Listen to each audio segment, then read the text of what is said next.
Hello and welcome to Inside Sports. I'm your host, Todd Blackstock. On today's show, we're going to check in with a couple of local boxers training with MMA fighters, and we'll show you how to combat unscrupulous boxing promoters. We'll give you highlights of the Cardinals' 2018 Hall of Fame induction ceremony. Plus, we'll discuss the shortage of football referees with veteran official Don Meyers. Plus, a local high school is named its gymnasium after an NBA Hall of Famer who recently passed away. So stay tuned for this and much more coming up next on Inside Sports.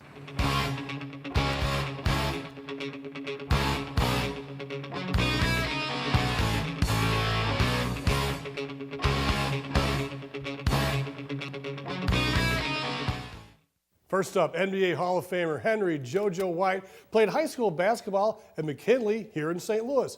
He started in college at Kansas and helped the USA win a gold medal in the 1968 Olympics in Mexico. He was a first-round pick of the Celtics back in 1969 and led Boston to 2 NBA titles. He was a 7-time All-Star, averaging over 17 points and 5 assists per game. His number 10 jersey is retired by the Celtics and his number 15 by the Jayhawks. JoJo passed away recently this year at the age of 71. And in honor of him, McKinley High School has named their gymnasium after him. As a kid, I really enjoyed watching JoJo. Congratulations and kudos to McKinley for this classy move.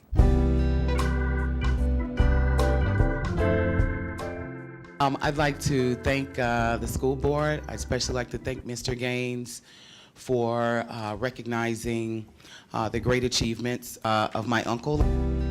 It really is an exciting opportunity for me to stand here, share with you that we want to make sure that he is recognized as contributing to the city of St. Louis, and not only as an athlete, because we knew him, okay? And this was a young man who knew what it meant to be right.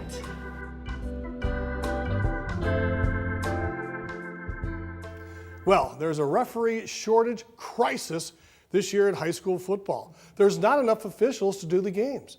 So many marquee contests are having to move from the standard Friday nights to Thursday. And joining us now to discuss this issue is veteran referee Don Meyers. Don, thanks for joining us today. We really appreciate it. Now, you've been a referee for what, over 3 decades now? Since the early 1980s. Since the early 1980s, and you've had the opportunity and privilege to be the referee and official in many, several title games. Right, I've done 3 state title games, 95, 98, and 2006. Now, what brought you into officiating? What made you, what kind of a passion made you want to be an official? Actually, I'm a retired St. Louis police officer, and I was looking for a way to make some extra money other than the usual security work. So, roundabout way, I looked into officiating and got certified, and the rest is history. Now, you seem to have a big passion for being an official, and not everybody does. And right now in St. Louis, there's a shortage. I mean, there's some marquee games, some big time being moved from like the big Friday night where everybody can come with their families. They're moving some of these games to Thursdays. Why is there such a shortage of officials here in St. Louis? Well, I think a number of factors are involved. First off, more schools are, from when I started, more schools are playing football. More schools are playing Friday night football. And when I started, we had 4-man crews. Now we have 5-man crews, and we could make a case for 6-man crews with all the passing that are in the high school level. But we're having a hard time filling 5-man crews, so that's a number of reasons. Let me ask you this: how come they're going to Thursdays and not Saturdays? That's a good question. Some schools still play on Saturdays. Our crew has a number of games on Saturday this year. I think a lot of schools don't want to have to return to the campus on a Saturday. The weekend is for. Or they want to enjoy their weekends, right? Exactly. I got you. I was wondering if there was any competition with maybe some colleges, because colleges play a lot of games on Saturdays. Is there a balance, or do some of the high school officials also go to the college ranks? I understand that maybe the colleges are pulling some of the high school officials to the college ranks before they might be ready. We have some officials that do both high school and college. I myself, I only do high school. I was given the opportunity to do college several years ago and turned it down for personal reasons. But I don't think that's as big of an issue as just having enough officials for Friday night games. There was a recent article in the St. Louis Post-Dispatch by Michelle Munns, and it was very descriptive. It kind of had some insinuations that a lot of people, they don't want to get into the field of refereeing because of the abuse they take. I mean, you've got extra kids on the sideline, you've got parents on the sideline. Former official Lynn Hart Jr. Told me that there's a lot of people and parents get sideline passes. And then these guys are an extra ear. You've got the players, coaches, fans, and now you have parents on the sideline screaming at officials. Now, how does that make an official feel when you're getting berated by not just the coach, but fans and parents and coaches as well? Well, in my own case, I can only speak for myself and my crew. In my own case, if there's somebody that doesn't belong on the sidelines, we'll have them removed. The athletic directors work very closely with us. They want a secure environment for the players, for the officials, so the coaches can coach, the players can play, and the officials can officiate. So we don't. I won't. I mean, I've asked is kind of the key word there. At times for people to leave the sideline, and then it's up to the school administration to carry that out for you. And it's not anything we're looking to do, but if it does happen, we're quick to respond. Now, I know you're going to get the head coach, you know, they're heated, they're all fired up before the game. And the head coach and maybe a team captain, they're allowed to talk to you in the most part. But where do you draw the line from, you know, from a coach yelling, "Oh, come on, ref, he was out of bounds," to where it goes over the line? Where do you draw the line? Just like any other official, if it can't get personal, they can't say anything about it. I don't have a problem with a coach or a captain questioning a call or a rule interpretation, and I'll go out of my way to try to explain a rule to a coach or a player if I can. However, if it gets personal about such as you stink or you this, you that, then that will cross the line and we'll have to take action. Now, we used to call it growing up umpires and referees that would turn and look over, they had rabbit ears. And anytime we thought we were getting under the referee's skin, because I feel like when I was growing up, we used to yell at the umpires and the refs because we wanted to win. And then I think we probably crossed the line. But that was a different era. Is the new generation, are they as thick-skinned perhaps? And do they need to be? Well, there's a reason why I do high school, and I think high school is easier to do than grade school games because the parents are so much farther closer to the field and are allowed to do more than the high school level and even the college level. And you guys are people. I mean, you don't want to make a mistake. You want to get it right. But there's some parents, there was like a 9th grade parent that went after coaches by their cars. And there's Right. instances of people quitting during the middle of the season because of abuse. Or in the middle of games. And outside, so that happens. Can you cite any examples? Not that I know of personally. I have heard of them, but when I started officiating back in the 80s, there's a magazine called Referee Magazine, and every so often there would be an article in there about an official getting assaulted. And I mean, maybe once or twice a year. Then it got to be every other month. Now it's every month. And there's videos you can see, and in a way it's gotten out of hand. And there's some sense of entitlement of people to either be able to berate officials, to question them personally, or to even go and use physical violence against them. So it is I even brought this up at a meeting many years ago, and I had other officials just kind of laugh about it. It's not a problem. Well, it is a problem. And in my own case, I've got a disabled son, and what I would give to see him play one day the way parents get to see their kids play every week, it would be very rewarding to me. And just the advice I would give parents is it's going to be over before you know it. Both my sons are grown, and I miss it. I miss it big time. And just enjoy it, and just because it's going to be over before you know it. And the average age, I understand, is about 55 an official. So it's old. And it's not like when you're coming in, that doesn't seem like an in vogue thing to do with everybody on their tablets and Facebook all the time. Before we let you go, we got about 30 seconds. Can you give us some information on how someone can become an official? Because this is a crisis right now, folks. We need referees for young- these high school, and we need young Young ones, right? ones, young ones. And the problem with that is a lot of times when you get young officials, then the colleges snatch them up, which is fine. If that's the way, that's the route they want to go. But it's very easy to do. You can go to a search engine on your computer, and it's just Missouri State High School Activities Association.org or mshsaa.org, or you can go to a search engine and put in St. Louis Officials Association, and they'll be glad to get you in touch and get you on course. Thank you so much, Don. Not And a what I problem. can say is young people and people like that are first responders and policemen, firemen, military people would make great referees. Great officials. Because they've got the Great way the to stay, intestinal fortitude. great for way it. to stay in the game, and a great way to make. I've made some lifelong friends through this. Excellent. Well, thank you so much welcome. once again. Hey, we're going to take a quick break, and we'll be right back on Inside Sports.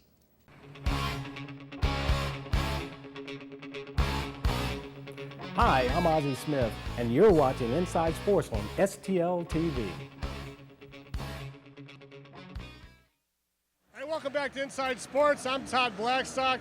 What a day out here. The 2018 St. Louis Cardinals induction ceremony of 3 new players into their Hall of Fame. Harry the Cat Burkeen, Ray Langford, and Vince Coleman. Let's take a look. Ladies and gentlemen, welcome to Ballpark Village. Welcome to the induction ceremony for the 2018 class of the St. Louis Cardinals Hall of Fame. What an awesome day. Yes, it was very awesome. I loved it. I cried. I laughed. I smiled. Well, I just gotta say that the atmosphere here is amazing. Like, get a lot of people here, never before seen in my life. Just great fun, games, drinks, have fun out there, be safe. When I walked in here, it simply amazed me. It did, really, really did. It's awesome. Everyone's super friendly, great atmosphere. Beer's cold, nothing to complain about. My name is Dan McLaughlin. I'm one of the TV voices of the St. Louis Cardinals. Honored and privileged to be here for our 5th induction ceremony of the Cardinals Hall of Fame. Now it's time to meet our 2018 Cardinals Hall of Fame inductees. In addition to nominating modern players for fan balloting, the Red Ribbon panel of Cardinals baseball experts also elect a veteran player for induction using a secret ballot process. This year's selection, Harry Burkeen.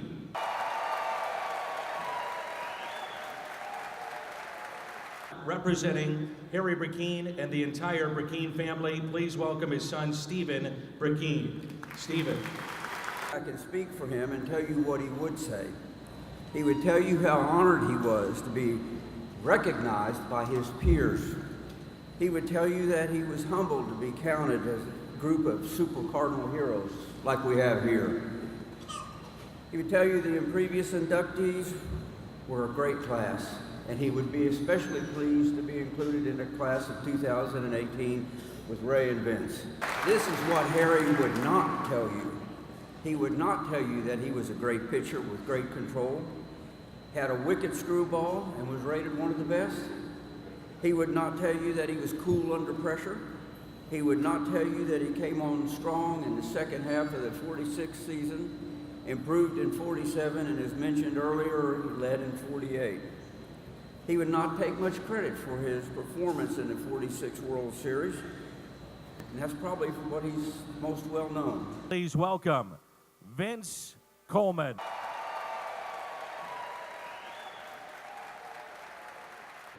It was amazing, and to see him tearing up at certain points of the ceremony and the speech was kind of moving, wasn't it? Okay, yes. See, Ozzie, I wanted to be there every day. You inspired me. As you take ground balls off your knees every day in practice. Who would know that someone would put you up in their house? Willie took me under his arms, and he asked me to move into his home. But Willie had rules.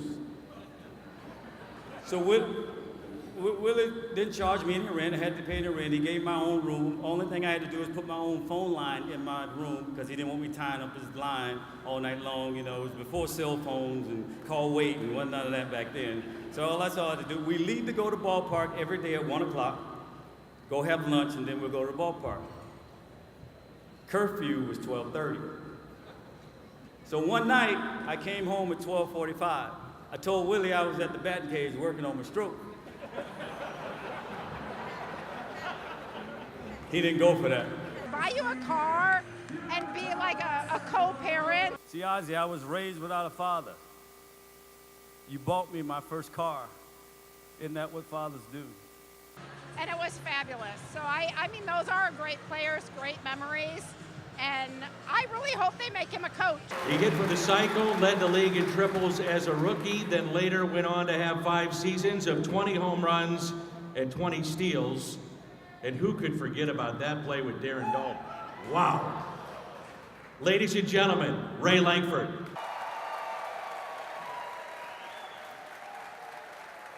Give a special thanks to my Uncle Sam. Thank you for believing in me when I was a kid.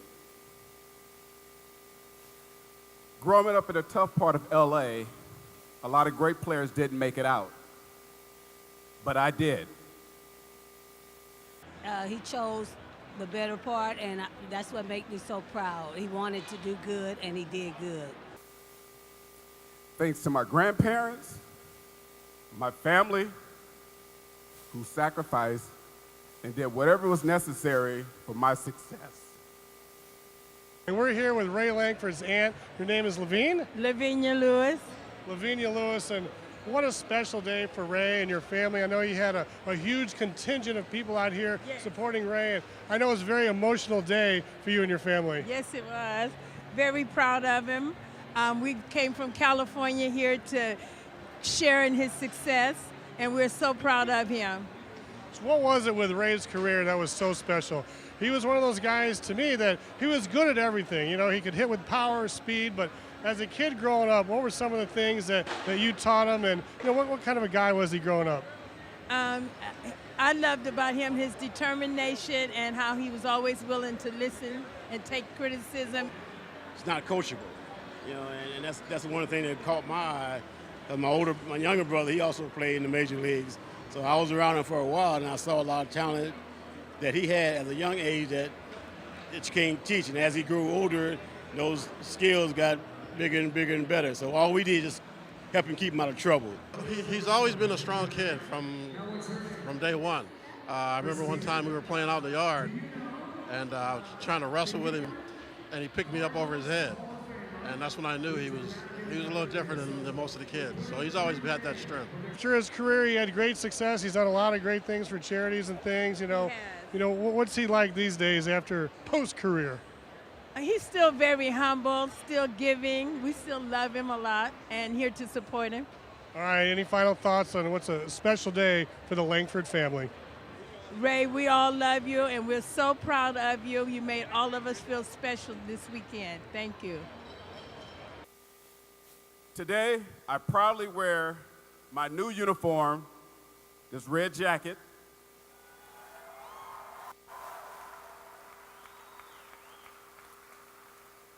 I will wear it with pride, just as I did my Cardinal jersey when I played.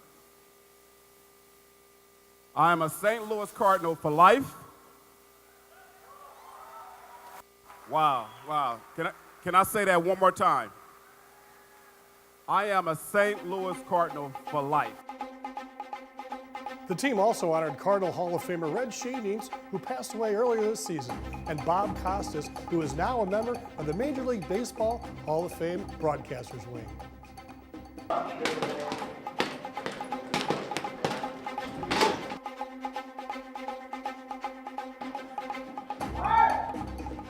Well, we're down here at Sweat in the basement where there's a boxing ring. Upstairs is a workout facility, and down here they're doing some cool sparring here. Vaughn Alexander coming up in the middleweight division. Can you tell us about what's going on in your boxing career and about your roots here in St. Louis?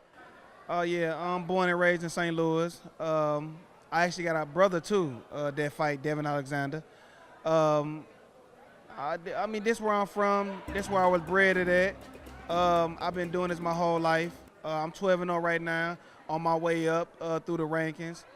Vaughn Alexander was an up-and-coming boxer with a bright future.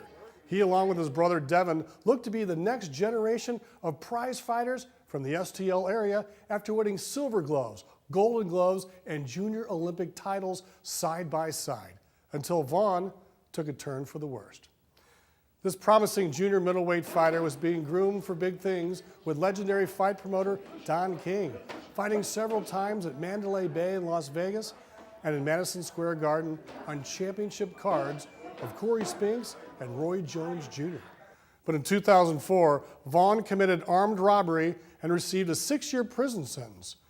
After receiving his sentence in downtown St. Louis, he asked a deputy if he could use the restroom. When the deputy removed his handcuffs, Alexander punched the officer, and during the altercation, the deputy's gun discharged. Vaughn subsequently escaped custody, but was subdued by officers in the street. Because of this incident, Alexander's 6-year sentence was increased to 18. After 11 years in the state penitentiary, Vaughn was released and is now training with boxers and MMA fighters in an effort to gain an edge and hopefully regain the form of his youth. Oh yeah, man, I'm just working hard, trying to get to where I need to get to, and that's that world title, period. Boxer Lamar Harris has trained and fought with Vaughn back years ago and has changed his name to the new Lamar Harris. Lamar, why the change in name? I changed my name because I was reborn. Just the old me died, and the new me was born bigger, better, you know what I mean, more smarter, and just more prominent. And he thinks Vaughn Alexander has a chance to regain his form. What about Vaughn Alexander? I know you guys have known each other for a long time, and what about Vaughn Alexander mean to you? Vaughn Alexander's he's like a brother, you know what I mean? He brings the best out of me. He's awesome. He's a great guy. He's a future world champion. Joaquin Buckley is an MMA fighter who recently sparred with Alexander and the new Lamar Harris. He explains the advantages of training with different disciplines.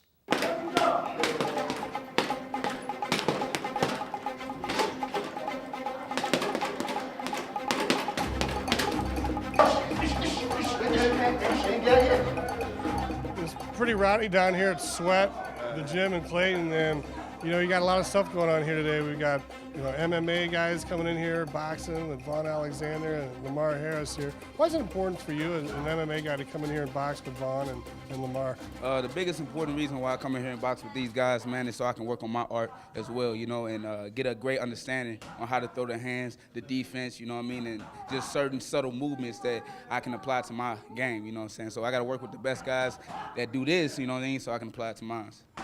So you've got, karate, you got jiu-jitsu, you've got all the different kinds of fighting, and you've got different levels. Can you maybe break it down a little bit, and what's the difference between like jiu-jitsu and karate? Karate, depending on what kind of karate you're talking about, it's just a stand-up striking type deal, It's very traditional with the gi, and, goes way back to BC times, and jiu-jitsu is just a submission grappling down on the ground. But at the same time, all these martial arts are the same. They all fight. They all stem from the same thing. So, there's no different level of it, They all come from, the same thing, and they all the same discipline, for real, in my opinion.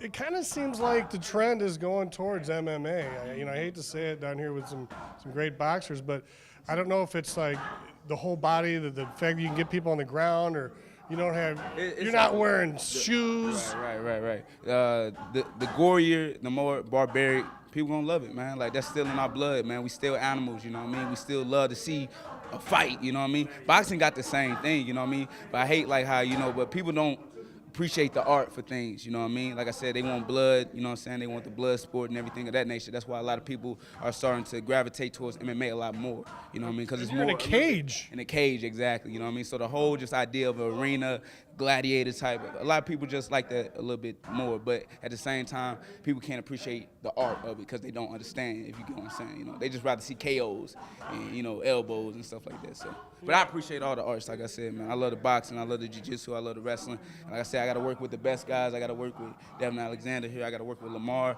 I work with a wrestler named Jaden Cox, Olympic, wrestler. So I got to work with the best guys in order to be the best guy at what I do. And women are getting involved. I mean, Ronda Rousey is put the women's MMA on the map, and now, a lot of women are going in there and, smacking face. Most definitely. Girls got to bring it a lot more because they got something to prove, they feel like, you know what I mean? So I really believe they just go out there, you know, balls to wall, you know what I'm saying, for words and terms and stuff like that because they trying to prove something to the guys, you know what I mean, that they can compete just as well and just as good as us. We've all heard the stories of unscrupulous promoters taking advantage of unwitting fighters. And the new Lamar Harris experienced this firsthand. And fortunately for him, he had counsel by his side.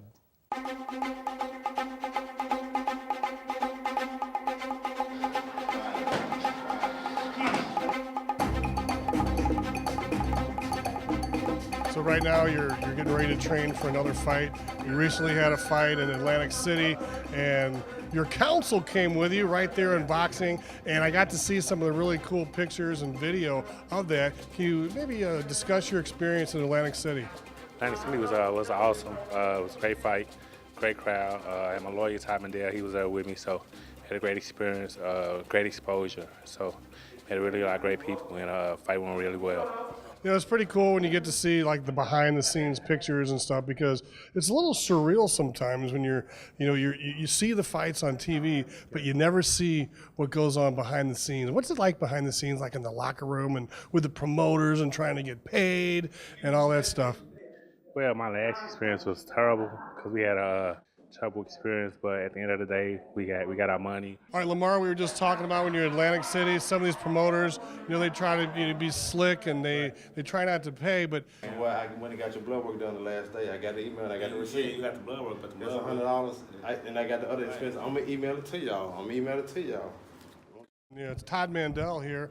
Todd, when you go and you're representing a fighter and you go to the big event and then they try to get slick, what do you do? How do you put your foot down? Well, that's exactly what we happened the last time in Memphis, and we had this promoter that was being really questionable, and word around from the other boxers were they weren't getting paid, and all the boxers were starting to talk to each other. I said, well, Lamar, listen, until we get that money, you're not fighting. So we put our foot down, and we actually got this guy into a room, and he paid him. And then all but like $500, and then we said, Lamar's like, no, I'm not fighting until I get the rest. So he had another pocket where he had the other 500. He was just trying to take advantage. So it's a sport where people do get taken advantage of, and I was glad to be there to help out. Now, how do these guys stay in business? How do they stay, you got the Better Business Bureau and people like that. You file complaints. How do they stay where they can work if they're not paying people? Well, I think part of the problem is sometimes these promoters only do a fight here and there, so they're not established. But the boxers want to be involved, and they want to fight. That's what they do. So unfortunately, there's some unscrupulous promoters that will take advantage of them.